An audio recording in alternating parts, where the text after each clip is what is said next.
The real Eve, Chris Sizemore, who is now 61, continued over the next 20 years to develop 19 more personalities.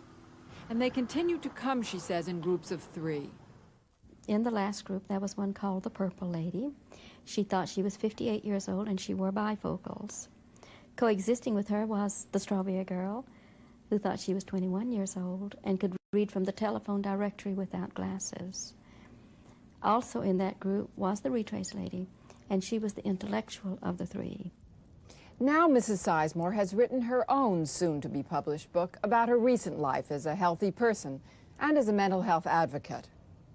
The actress Sissy Spacek wants to buy the rights to this book for a movie, but was stopped by 20th Century Fox, which claims that it owns the rights to Mrs. Sizemore's entire life story.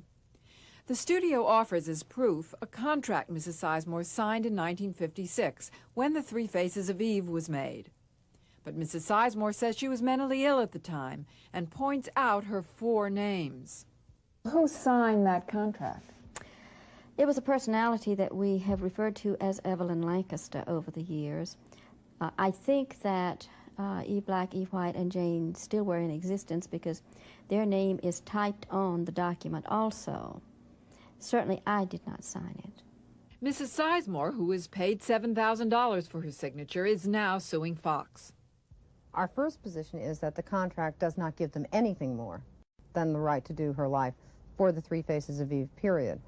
And second, the result would simply be unconscionable. You cannot take someone's life 30 years ago for a very small sum of money and expect to own it for the rest of their natural lives.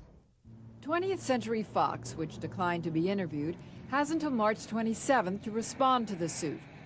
Meanwhile, the woman whose illness has won more credibility and understanding in recent years is living peacefully in Florida with her singular self and with the memory of all those others. Today I know that they are a part of me, so I'm the sum total of all of them.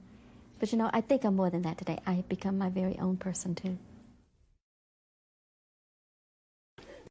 When I was just 2 years old, I saw a man taken from a ditch who apparently had drowned. And I heard the word death, and then I saw the scene that revolved around that. And about 2 weeks later, I saw a man cut in half at a lumber mill. To help young Chris deal with the horror she'd seen, 22 personalities emerged. They're so real. Their tone of voice changes, their facial expressions are different, their skills are different. But 7 of the 22 could paint. This was painted by the Retrace Lady. The Smithsonian offered Chris $125,000 for it. Here's the work of the Strawberry Girl who only ate strawberries. And this is a self-portrait of the Purple Lady who saw herself with brown hair and eyes. Chris's art was on display at Charter Hospital recently, including this painting done by Chris. And after 20 years of therapy, all of her personalities have integrated into one. I know I'm the sum total of all 22 of those personalities, but today I think I'm more than that. I think I've become my very own person as well. The first one to paint was the Bell Lady in '63. She just did her, what she thought multiple personality was like, sort of 3 faces there. And in her mind, it represented the id, the ego, and the superego. The first artist, true artist, had to be the Turtle Lady, and I think academically was the best artist. Had a friend, and I only had one friend over 20 years, and she was an artist. And one day they were talking, and she said, "Why don't you paint something?" So she just picked up a brush and started painting.